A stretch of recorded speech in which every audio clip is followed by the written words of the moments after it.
మీ business ఏదైనా మీ ఊర్లో promotion చేయాలంటే అది సుమన్ టీవీతోనే సాధ్యం. ఇప్పుడే సంప్రదించండి.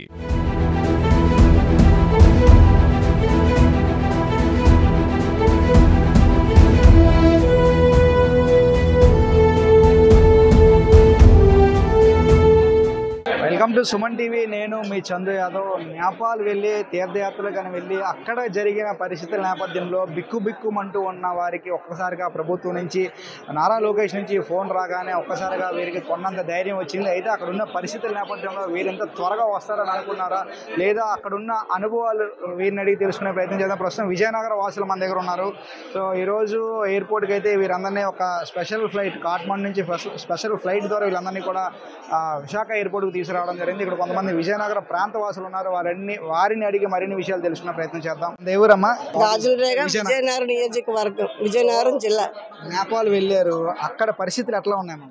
చాలా దారుణంగా ఉంది సార్, చాలా దారుణంగా ఉంది. ఏంటంటే వాళ్ళంతా కూడా ఎప్పుడు ఏం చేస్తారో తెలియదు, గన్నులు పట్టుకొని తిరుగుతున్నారు. బైకుల మీద ఫాస్ట్గా వెళ్ళడం, కర్రలు రాడ్లతో కొట్టడం, ఆ పని మీద గాజు సీసాలన్నీ రోడ్డు బ్లాక్లు అయిపోయినట్లుగా మొత్తం టోటల్ గాజు బొంకులతోనే నింపేశారు రోడ్లన్నీ కూడా.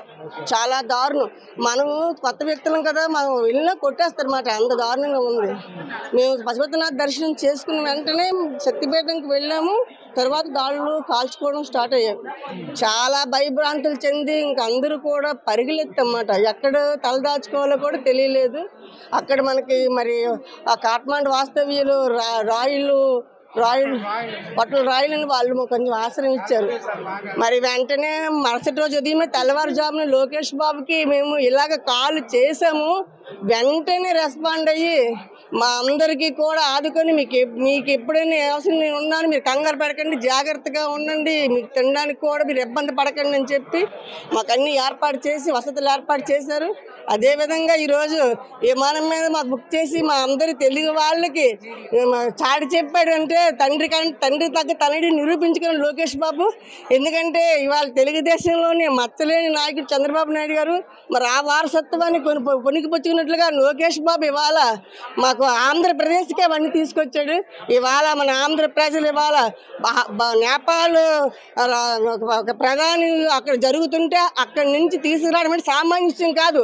ఎంతమంది అధికారులు, ఎంతమంది జిల్లా అధికారులు ఎక్కడెక్కడి నుంచి వాళ్ళు మాట్లాడి ఇవాళ మా ఎమ్మెల్యే గారు అద్రి విజయలక్ష్మి గారు అవనియండి, అక్కడ మంత్రి గారు కొండపల్లి శ్రీనివాసరావు గారు, అదేవిధంగా బేబీ నాయన్ గారు, వైజాగ్ మినిస్టర్ మన భరత్ గారు, అదేవిధంగా మరి వెల్లంపూడి రామకృష్ణ గారు, మన ఎంపీ గారు, మా విజయనగరం మన ఎంపీ గారు అప్పలనాయుడు గారు, కానీ అందరూ కూడా రామ్మోహన్ నాయుడు గారు కూడా ఎంతో మా కోసం, మా తెలుగు ప్రజల కోసం మా గవర్నమెంట్ని దించి మరి వాళ్ళ ఫ్లైట్తో తీసుకొచ్చి సురక్షితంగా మా ఇళ్ళకి.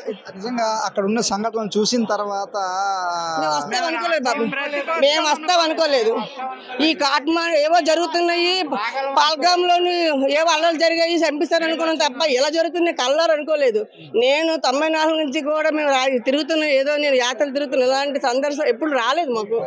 కానీ అక్కడైతే షూట్ చేసి చంపేస్తారు సార్ బాబా, వాళ్ళందరూ కూడా అంత విధంగా ఉన్నాయి. గన్నలు పట్టుకొని తిరుగుతున్నారు,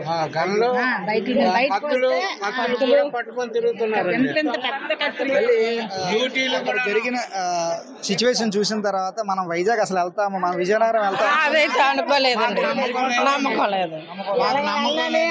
మన ఇంటికి వెళ్తామని నమ్మకోలేదు. మన ఇంటికి చెప్పేశారా ఫోన్లు చేసి? మరి ఫోన్లు అయ్యి కాదు, ఫోన్లు కూడా అవ్వలేదు కదండి, ఫోన్లు కూడా అవ్వలేదు. బ్యాన్ చేశారండి. కానీ అక్కడి నుంచి మేము వస్తామో రామో అనుకున్నామండి.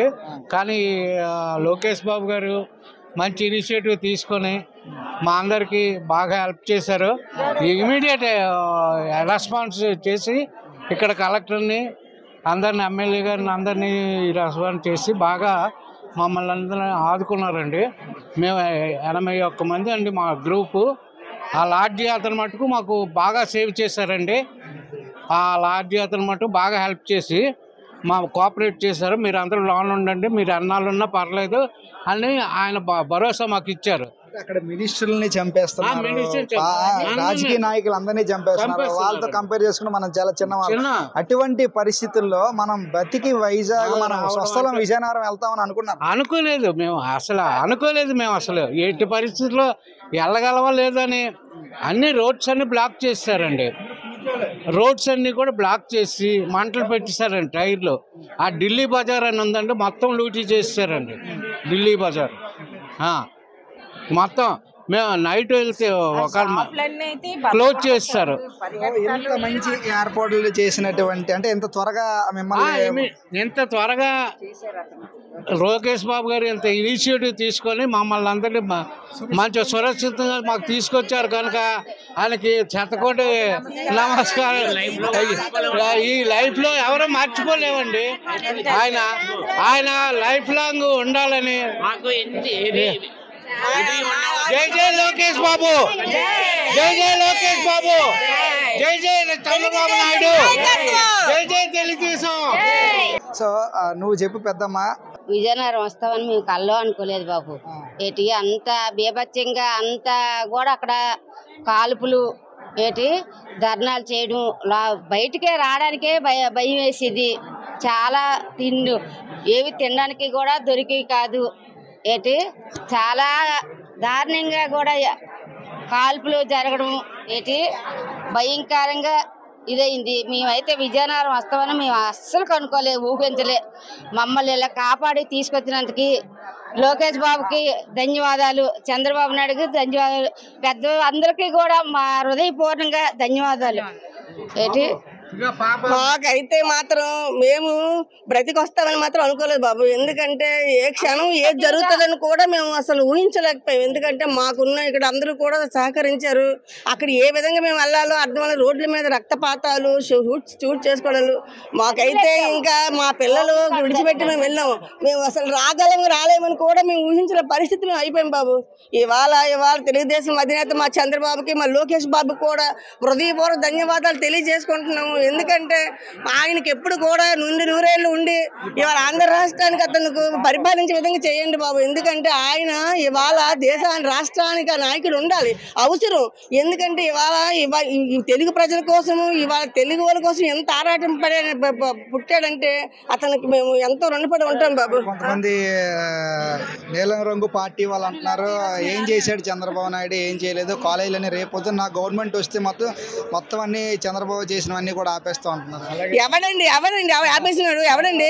ఇవాళ చంద్రబాబు వచ్చాడు, ఇవాళ ఉద్యోగం చంద్రబాబు వచ్చాడు, పరిశ్రమ వచ్చాడు చంద్రబాబు వచ్చాడు, ఇవాళ రాజధాని వచ్చింది చంద్రబాబు వచ్చాడు, ఇవాళ పిల్లలకు ఉద్యోగాలు భరోసా ఇచ్చాడు. ఈ నీల రంగు కోసం వీళ్ళు ఏడు చేశారండి రాష్ట్రం కోసం.